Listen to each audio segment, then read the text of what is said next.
Почитувани гледачи, вие сте со регионалните вести на телевизија Кисименада, а во нив ќе гледате. Полни контейнери, честа слика по тетовските улици, мини депонии на недозволени места. Инспекторатот казнува лица кои не ја чуваат животната средина.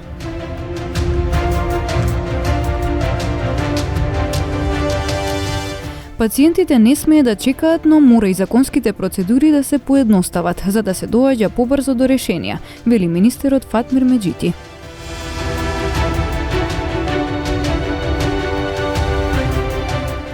Вработени на Националниот парк Шар-планина и на Скопската зоолошка градина успешно ослободија мечок кој околу 10 часа бил заглавен во сајла во село Бозовце.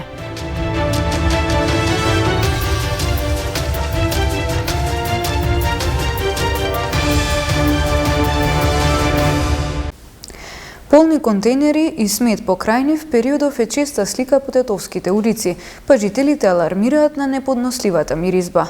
Мини депонии на недозволени места. Инспекторатот периодов со полни раце работа, опоменува и казнува лица кои не ја чуваат животната средина. Депонирањето отпад вечен проблем на градот Тетово. Иако за 2 месеца инспекторите за животна средина изрекле само 30 опомени за смет на недозволени места, сликите од мини депонии покажуваат дека многу повеќе несовесни граѓани фрлаат отпад каде ќе стигнат. Казнети се и граѓани кои испуштале отпадни води на улица.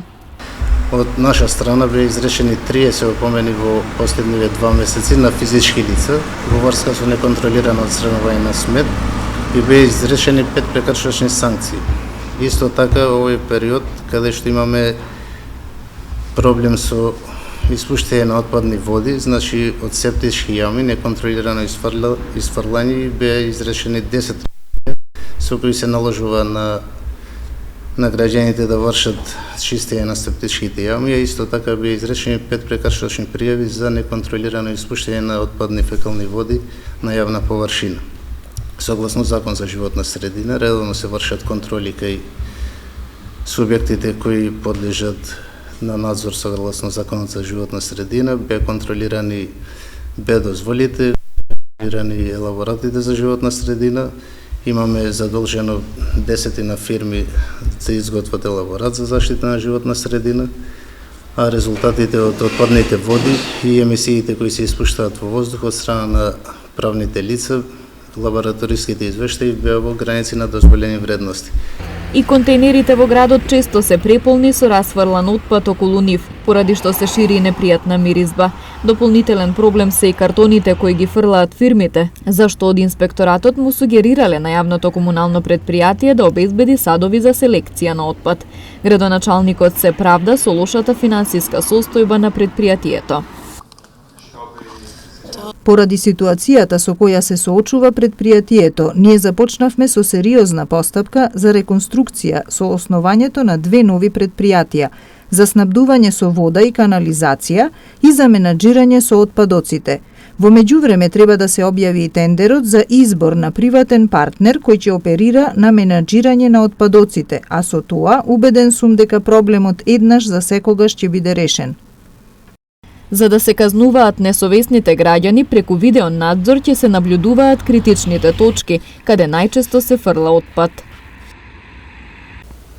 Потребна е итна реорганизација во здравството, но и на законите. Пациентите не смеат да чекаат, но мора и законските процедури да се поедностават за да се доаѓа побрзо до решенија, како проблемот со лифтовите во Тетовската болница, вели во интервју за Радио Слободна Европа министерот за здравство Фатмир Меджити.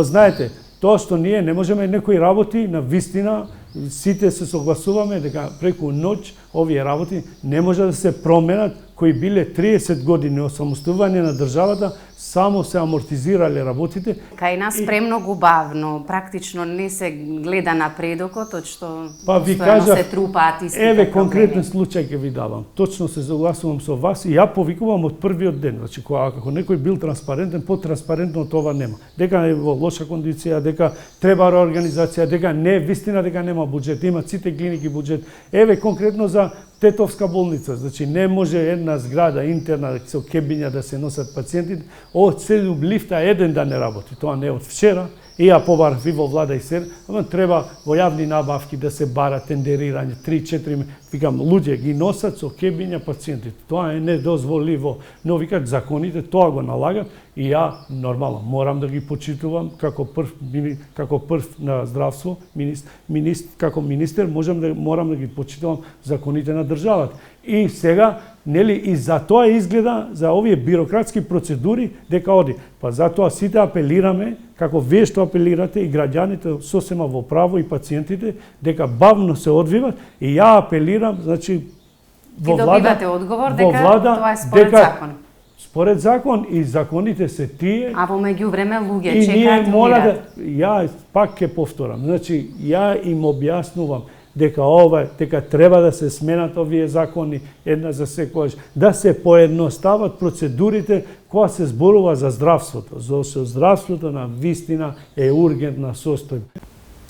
Владата има стратегија за борба со сивата економија, која се намалува последните години според пресметките, но се уште постои, вели министерот за финансии Фатмир Бесими.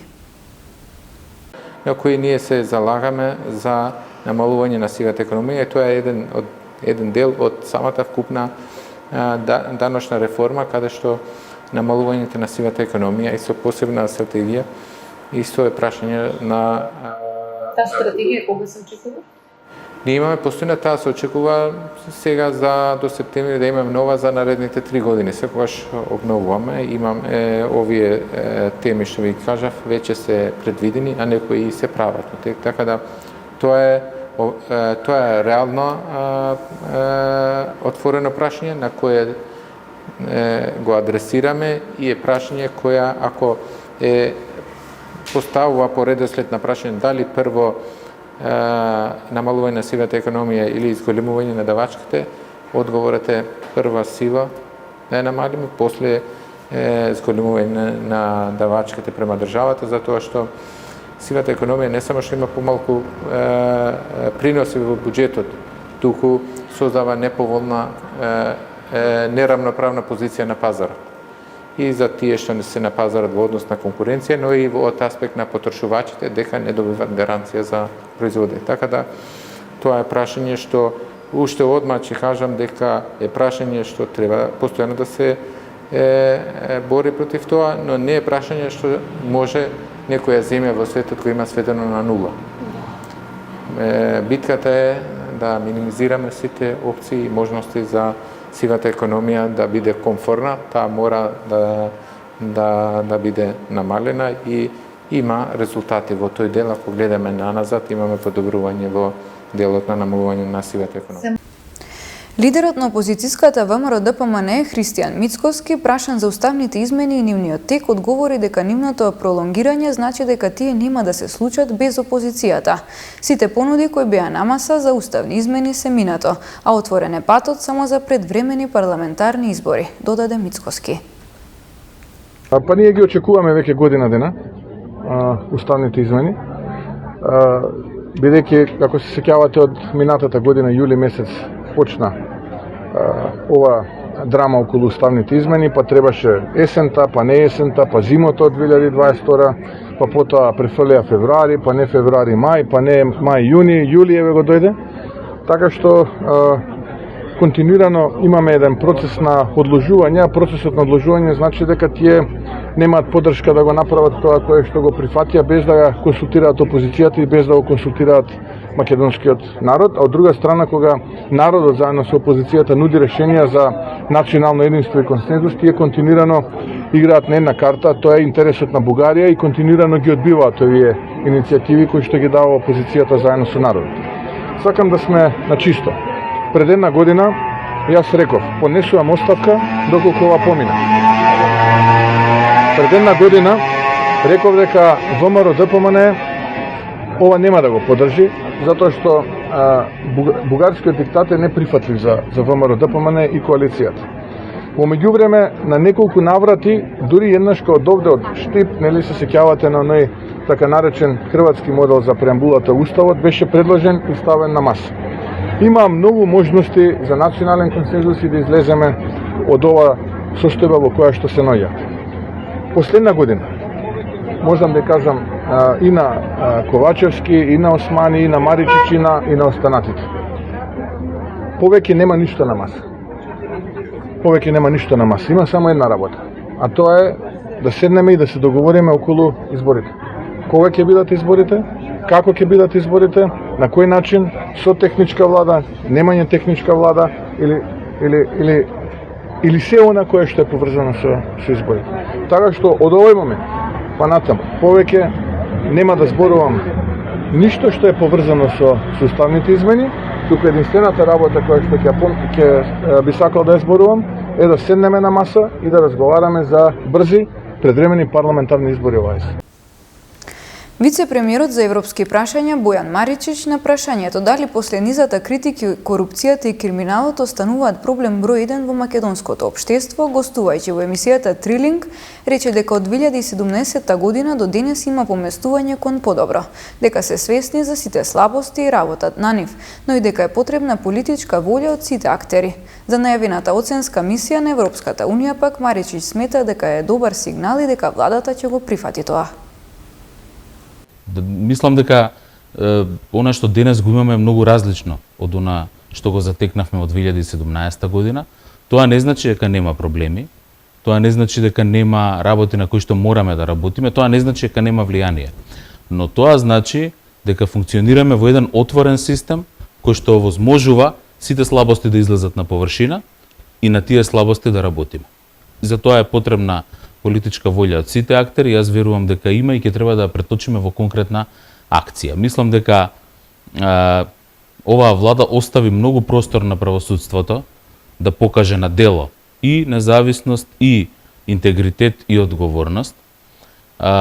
За жал, не секогаш судството беше на висина на оваа задача, иако имаме, може да се пофалиме со примери кои што ги нема во регионот, случаи против поранешни премиери, против високи функционери на поранешната, па и на сегашната влада, без при тоа да предизвика, да речем, партиски или политички импликации.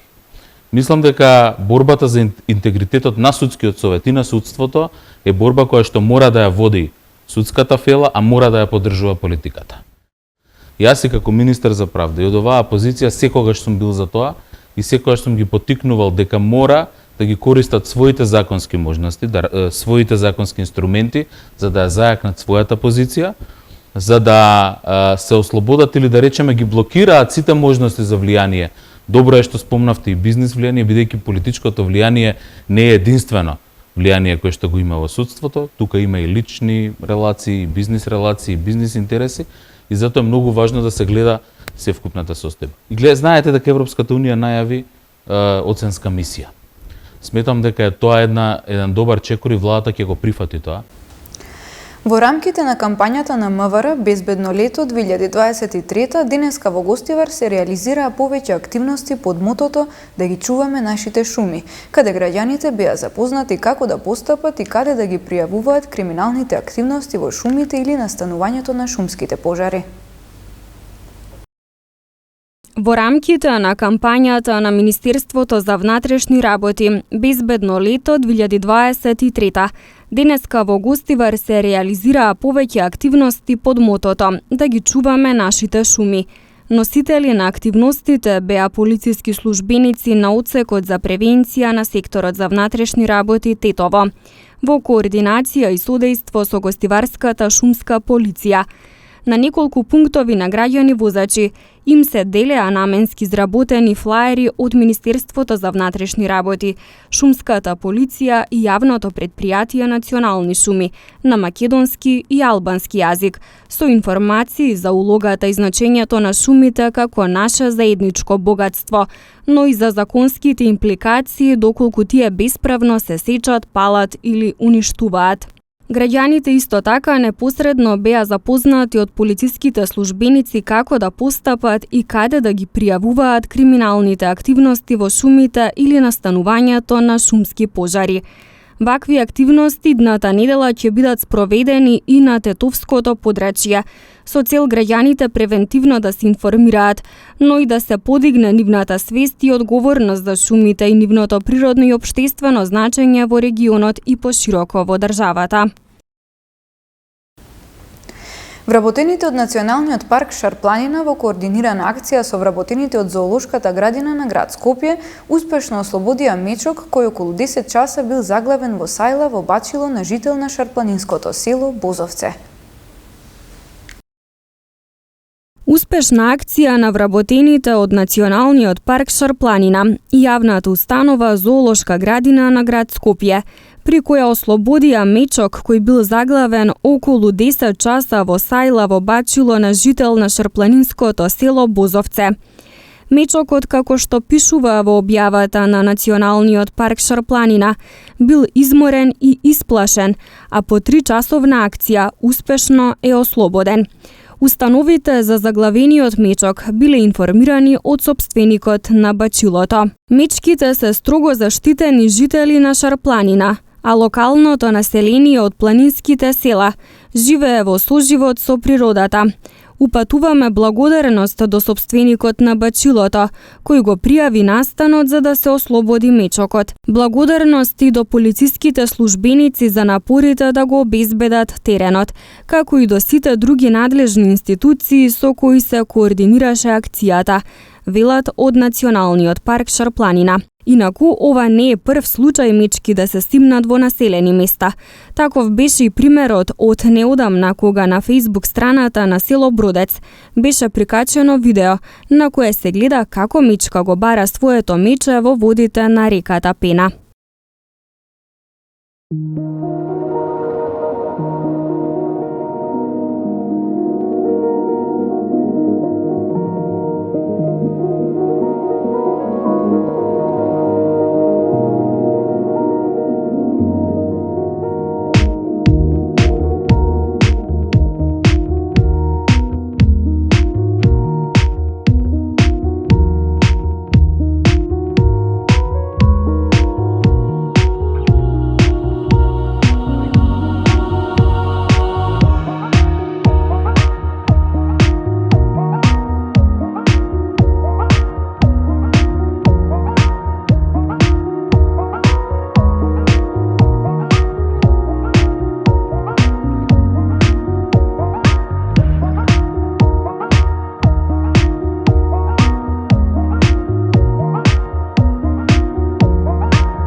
Почитувани гледачи, тоа беше се за ова издание на регионалните вести. Ви благодариме на вниманието со кое не следевте. Имајте пријатен викенд.